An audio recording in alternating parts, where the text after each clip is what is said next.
जब रजिया के 2-3 बच्चे होकर मर गए और उम्र ढल चली तो रामू का प्रेम उससे कुछ कम होने लगा और दूसरे ब्याह की धुन सवार हुई। आए दिन रजिया से बकझक होने लगी। रामू एक ना एक बहाना खोजकर रजिया पर बिगड़ता और उसे मारता और अंत को वह नई स्त्री ले ही आया। इसका नाम था दासी। चंपाई रंग था, बड़ी बड़ी आंखें, जवानी की उम्र। पीली कुशांगी रजिया भला इस नवयौवना के सामने क्या जांचती। फिर भी वह जाते हुए स्वामित्व को जितने दिन हो सके अपने अधिकार में रखना चाहती थी। तिगड़ते हुए छप्पर को थूनियों से संभालने की चेष्टा कर रही थी। इस घर को उसने मर मर कर बनाया है, उसे सहज ही में नहीं छोड़ सकती। वह इतनी बेसमझ नहीं है कि घर छोड़कर जी जाए और दासी राज करे। एक दिन रजिया ने रामू से कहा, मेरे पास साड़ी नहीं है, जाकर ला दो। रामू उसके एक दिन पहले दासी के लिए अच्छी सी चुनरी लाया था। रजिया की मांग सुनकर बोला, मेरे पास अभी रुपया नहीं था। रजिया को साड़ी की उतनी चाह न थी जितनी रामू और दसिया के आनंद में विघ्न डालने की। बोली, रुपए नहीं थे तो कल अपनी चहेती के लिए चुंदरी क्यों लाए? चुंदरी के बदले उसी दाम में 2 साड़ियां लाते तो एक मेरे काम ना आ जाती। रामू ने स्वेच्छा भाव से कहा, मेरी इच्छा, जो चाहूंगा करूंगा, तू बोलने वाली कौन है? अभी उसके खाने खेलने के दिन हैं, तू चाहती है उसे अभी से नून तेल की चिंता में डाल दूं? यह मुझसे ना होगा। तुझे ओढ़ने पहनने की साध है तो काम कर। भगवान ने क्या हाथ पैर नहीं दिए? पहले तो घड़ी रात उठकर काम धंधे में लग जाती थी, अब उसकी डाह में पहर दिन तक पड़ी रहती है, तो रुपए क्या आकाश से गिरेंगे? मैं तेरे लिए अपनी जान थोड़े ही दे दूंगा। रजिया ने कहा, तो क्या मैं उसकी लौंडी हूं कि वह रानी की तरह पड़ी रहे और मैं घर का सारा काम करती रहूं? इतने दिनों छाती फाड़ कर काम किया, उसका यह फल मिला, तो अब मेरी बला काम करने आती है। मैं जैसे रखूंगा वैसे ही तुझे रहना पड़ेगा। मेरी इच्छा होगी रहूंगी, नहीं अलग हो जाऊंगी। जो तेरी इच्छा होकर। मेरा गला छोड़। अच्छी बात है, आज से तेरा गला छोड़ती हूं, समझ लूंगी विधवा हो गई। रामू दिल में इतना तो समझता था कि यह गृहस्थी रजिया की जोड़ी हुई है। चाहे उसके रूप में उसके लोचन विलास के लिए आकर्षण न हो, संभव था कुछ देर के बाद वह जाकर रजिया को मना लेता। पर दासी भी कूटनीति में कुशल थी। उसने गर्म लोहे पर चोटी जमाना शुरू की। बोली, आज देवी की किस बात पर बिगड़ रही थी? रामू ने उदास मन से कहा, तेरी चुनरी के पीछे रजिया महाभारत मचाए हुए है। अब कहती है अलग रहूंगी। मैंने कह दिया, तेरी जो इच्छा होकर। दसिया ने आंखें मटकाकर कहा, यह सब नखरे हैं कि आकर हाथ पांव जोड़े मनावन करें, और कुछ नहीं। तुम चुपचाप बैठे रहो, 2-4 दिन में आप ही गर्मी उतर जाएगी। तुम कुछ बोलना नहीं, उसका मिजाज और आसमान पर चढ़ जाएगा। रामू ने गंभीर भाव से कहा, दासी, तुम जानती हो वह कितनी घमंडिन है। वह मुंह से जो बात कहती है उसे करके छोड़ती है। रजिया को भी रामू से ऐसी कृतज्ञता की आशा न थी। वह जब पहले की सी सुंदर नहीं, इसलिए रामू को अब उससे प्रेम नहीं है। पुरुष चरित्र में यह कोई असाधारण बात न थी, लेकिन रामू उससे अलग रहेगा इसका उसे विश्वास न आता था। यह घर उसी ने पैसा पैसा जोड़कर बनवाया, गृहस्थी भी उसी की जोड़ी हुई है, अनाज का लेन देन उसी ने शुरू किया। इस घर में आकर उसने कौन कौन से कष्ट नहीं झेले, इसलिए तो कि पौरुख तक जाने पर एक टुकड़ा चैन से खाएगी और पड़ी रहेगी, और आज वह इतनी निर्दयता से दूध की मक्खी की तरह निकालकर फेंक दी गई। रामू ने इतना भी नहीं कहा, तू अलग नहीं रहने पाएगी, मैं या खुद मर जाऊंगा या तुझे मार डालूंगा, पर तुझे अलग न रहने दूंगा। तुझसे मेरा ब्याह हुआ है, हंसी ठट्ठा नहीं है। तो जब रामू को उसकी परवाह नहीं है तो वह रामू की क्यों परवाह करे? क्या सभी स्त्रियों के पुरुष बैठे होते हैं? सभी के माँ बाप बेटे पोते होते हैं? आज उसके लड़के जीते होते तो मजाल थी कि वह नई स्त्री लाते और मेरी यह दुर्गति करते। इस निर्दयी को मेरे ऊपर इतनी दया न आई। नारी हृदय की सारी परवशता इस अत्याचार से विद्रोह करने लगी। वही आग जो मोटी लकड़ी को स्पर्श भी नहीं कर सकती, फूस को जलाकर भस्म कर देती है। दूसरे दिन रजिया एक गांव में चली गई। उसने अपने साथ कुछ न लिया। जो साड़ी उसकी देह पर थी वही उसकी सारी संपत्ति थी। विधाता ने उसके बालकों को पहले ही छीन लिया था, आज घर भी छीन लिया। रामू उस समय दासी के साथ बैठा हुआ आमोद विनोद कर रहा था। रजिया को जाते देखकर शायद वह समझ न सका कि वह चली जा रही है। रजिया ने यही समझा। इस तरह तोरों की भांति वह जाना भी न चाहती थी। वह दासी को, उसके पति को और सारे गांव को दिखा देना चाहती थी कि वह इस घर से धेले की भी चीज नहीं ले जा रही है। गांव वालों की दृष्टि में रामू का अपमान करना ही उसका लक्ष्य था। उसके चुपचाप चले जाने से तो कुछ भी ना होगा। रामू उल्टा सबसे कहेगा, रजिया घर की सारी संपदा उठा ले गई। उसने रामू को पुकार कर कहा, संभालो अपना घर, मैं जाती हूं। तुम्हारे घर की कोई भी चीज अपने साथ नहीं ले जाती। रामू एक क्षण के लिए कर्तव्य भ्रष्ट हो गया। क्या कहे उसकी समझ में नहीं आया। उसे आशा न थी कि वह यूं जाएगी। उसने सोचा था जब वह घर ढोकर ले जाने लगेगी तब वह गांव वालों को दिखाकर उनकी सहानुभूति प्राप्त करेगा। अब क्या करे। दसिया बोली, जाकर गांव में ढिंढोरा पीटाओ, यहां किसी का डर नहीं है। तू अपने घर से ले ही क्या आई थी जो कुछ लेकर जाओगी। रजिया ने उसके मुंह न लगकर रामू ही से कहा, सुनते हो अपनी चहेती की बातें, फिर भी मुंह नहीं खुलता। मैं तो जाती हूं, लेकिन दसो रानी तुम भी बहुत दिन राज ना करोगी। ईश्वर के दरबार में अन्याय नहीं फलता। वह बड़े बड़े घमंडियों का घमंड चूर कर देते हैं। दसिया ठट्ठा मारकर हंसी, पर रामू ने सिर झुका लिया। रजिया चली गई। रजिया जिस नए गांव में आई थी वह रामू के गांव से मिला ही हुआ था, अतएव यहाँ के लोग उससे परिचित हैं। वह कैसी कुशल गृहिणी है, कैसी मेहनती, कैसी बात की सच्ची, यह यहाँ किसी से छिपा न था। रजिया को मजूरी मिलने में कोई बाधा न हुई। जो एक का लेकर दो का काम करे उसे काम की क्या कमी। 3 साल एक रजिया ने कैसे काटे, कैसे एक नई गृहस्थी बनाई, कैसे खेती शुरू की, इसका बयान करने बैठे तो पोथी हो जाए। संजय के जितने मंत्र हैं, जितने साधन हैं, वे रजिया को खूब मालूम थे। फिर अब उसे लाग हो गई थी, और लाग में आदमी की शक्ति का वारा पार नहीं रहता। गांव वाले उसका परिश्रम देखकर दांतों तले उंगली दबाते थे। वह रामू को दिखा देना चाहती थी, मैं तुमसे अलग होकर भी आराम से रह सकती हूं। अब वह पराधीन नारी नहीं है, अपनी कमाई खाती है।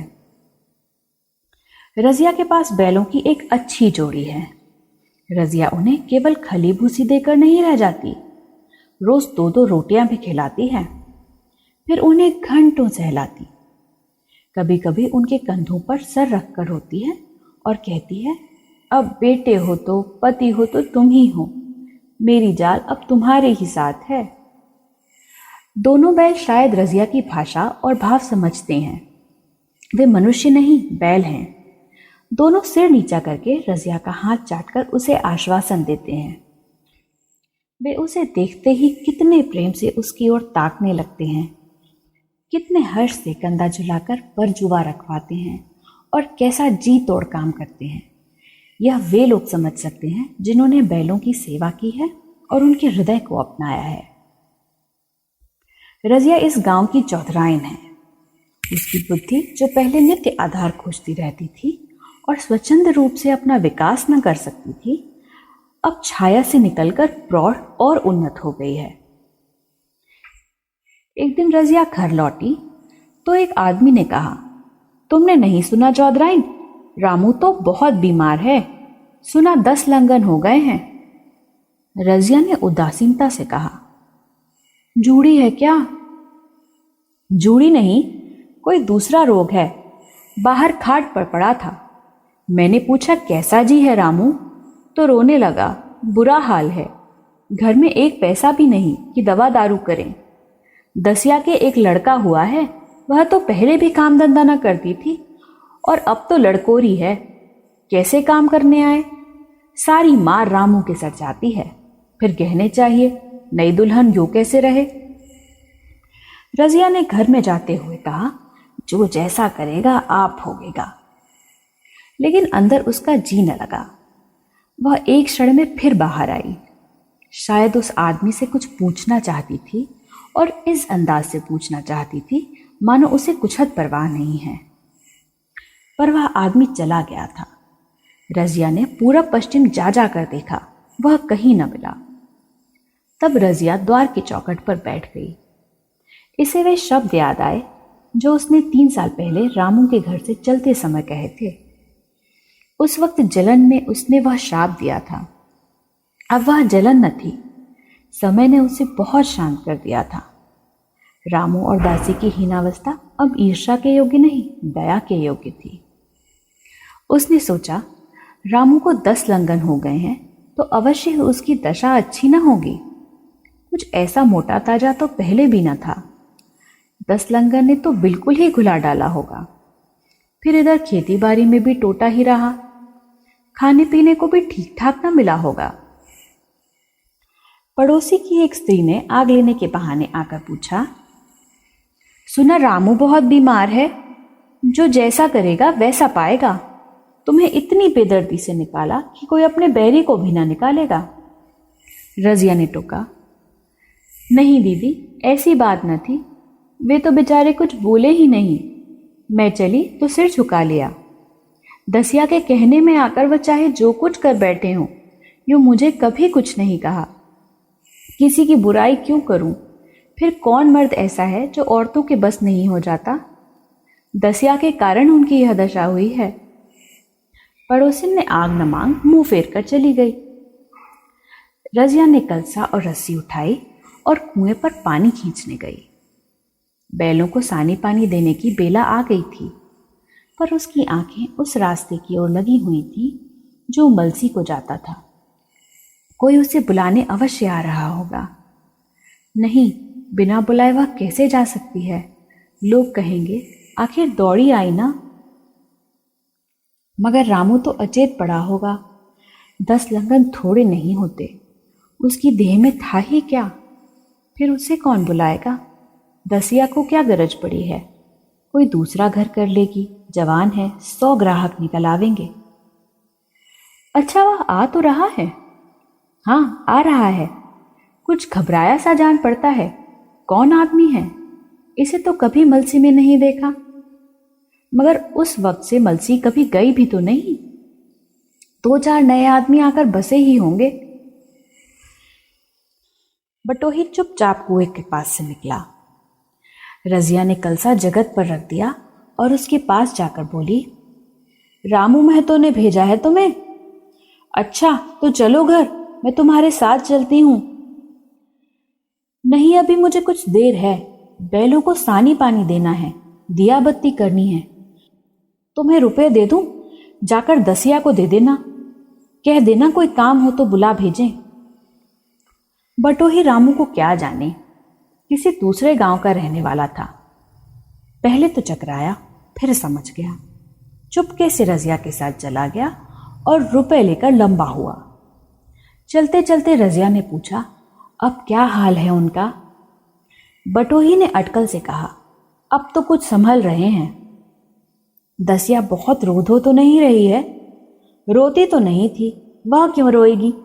मालूम होगा पीछे। बटोही चला गया तो रजिया ने बैलों को सानी पानी किया, पर मन रामू की ही ओर लगा हुआ था। स्नेह स्मृतियां छोटी छोटी तारिकाओं की भांति मन में उदित होती जाती थी। एक बार जब वह बीमार पड़ी थी, वह बात याद आई। 10 साल हो गए, वह कैसे दिन रात उसके सिरहाने बैठा रहता था, खाना पीना तक भूल गया था। उसके मन में आया, क्यों न चलकर देख ही आवे।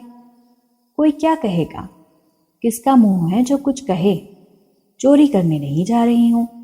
उस आदमी के पास जा रही हूं जिसके साथ 15-20 साल ही हूं। दसिया नाक से कोड़ेगी, मुझे उससे क्या मतलब। रजिया ने किवाड़ बंद किए, घर मजूर को सहेजा और रामू को देखने चली, कांपती झिझकती, क्षमा का दान लिए हुए।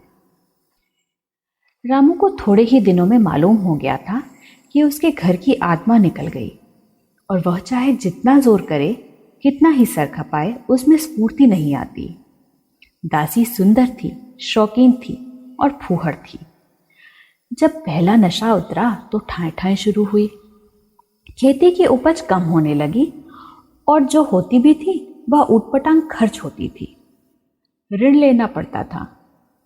उसी चिंता और शोक में उसका स्वास्थ्य बिगड़ने लगा।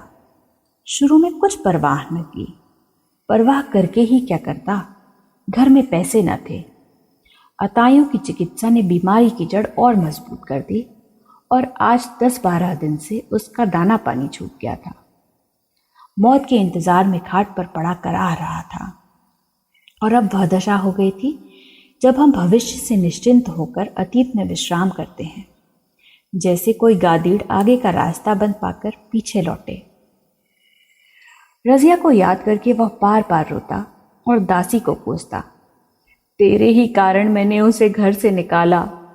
वह क्या गई, लक्ष्मी चली गई।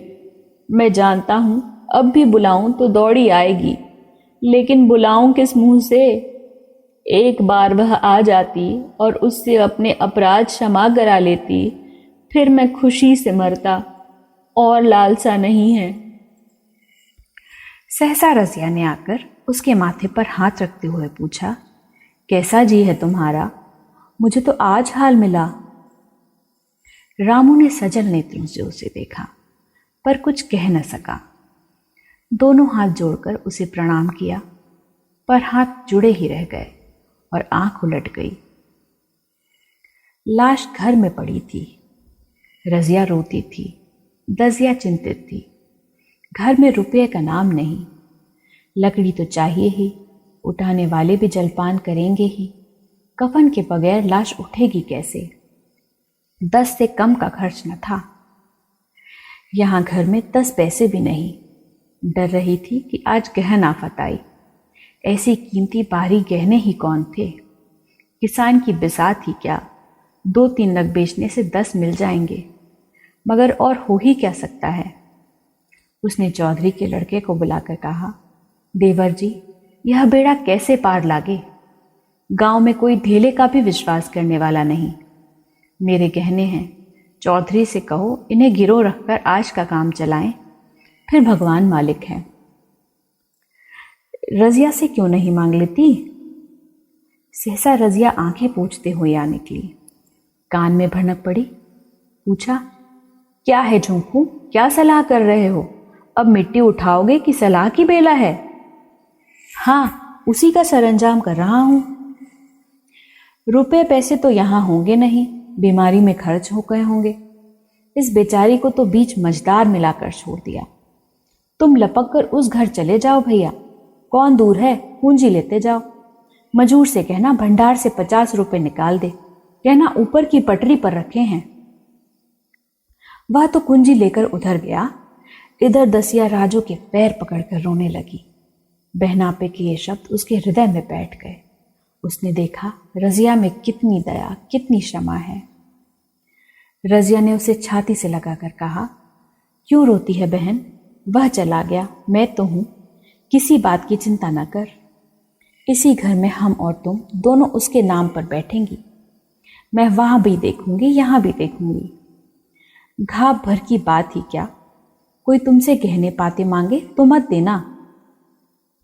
दसिया का जी होता था कि सर पटक कर मर जाए। इसे उसने कितना जलाया, कितना रुलाया और घर से निकाल कर छोड़ा। रजिया ने पूछा, जिस जिसके रुपए हो सूरत करके मुझे बता देना, मैं झगड़ा नहीं रखना चाहती। बच्चा दुबला क्यों हो रहा है? दसिया बोली, मेरे दूध होता ही नहीं। गाय जो तुम छोड़ गई थी वह मर गई, दूध नहीं पाता। राम राम, बेचारा मुरझा गया। मैं कल ही गाय लाऊंगी, सभी गृहस्थी उठा लाऊंगी, वहां क्या रखा है? लाश से उठी, रजिया उसके साथ गई। दाहकर्म किया, भोज हुआ, कोई 200 रुपये खर्च हो गए, किसी से मांगने न पड़े। दसिया के जौहर भी इस त्याग की आंच में निकल आए। विलासिनी सेवा की मूर्ति बन गई। आज रामू को मरे 7 साल हुए हैं। रजिया घर संभाले हुए है। दसिया को वह सौत नहीं, बेटी समझती है। पहले उसे पहनाकर तब आप पहनती है, उसे खिलाकर आप खाती है। जोखू पढ़ने जाता है, उसकी सगाई की बातचीत पक्की हो गई। इस जाति में बचपन में ही ब्याह हो जाता है। दसिया ने कहा, बहन गहने बनवाकर क्या करोगी, मेरे गहने तो धरे ही हैं। रजिया ने कहा, नहीं री, उसके लिए नए गहने बनवाऊंगी, अभी तो मेरा हाथ चलता है, जब थक जाऊं तो जो चाहे करना। तेरे अभी पहनने ओढ़ने के दिन हैं, तू अपने गहने रहने दे। नाइन ठकुर सुहाती करके बोली, आज जोंकू के बाप होते तो कुछ और ही बात होती। रजिया ने कहा, वे नहीं है तो मैं तो हूं, वे जितना करते मैं उसका दूंगा करूंगी। जब मैं मर जाऊं तब कहना जोंकू का बाप नहीं है। ब्याह के दिन दसिया को रोते देखकर रजिया ने कहा, बहू तुम क्यों रोती हो, अभी तो मैं जीती हूं। घर तुम्हारा है, जैसे चाहो रहो, मुझे एक रोटी दे दो बस, और मुझे क्या करना है, मेरा आदमी मर गया, तुम्हारा तो अभी जीता है। दसिया ने उसकी गोद में सर रख दिया और खूब रोई। जी तुम मेरी माता हो, तुम ना होती तो मैं किसके द्वार पर खड़ी होती।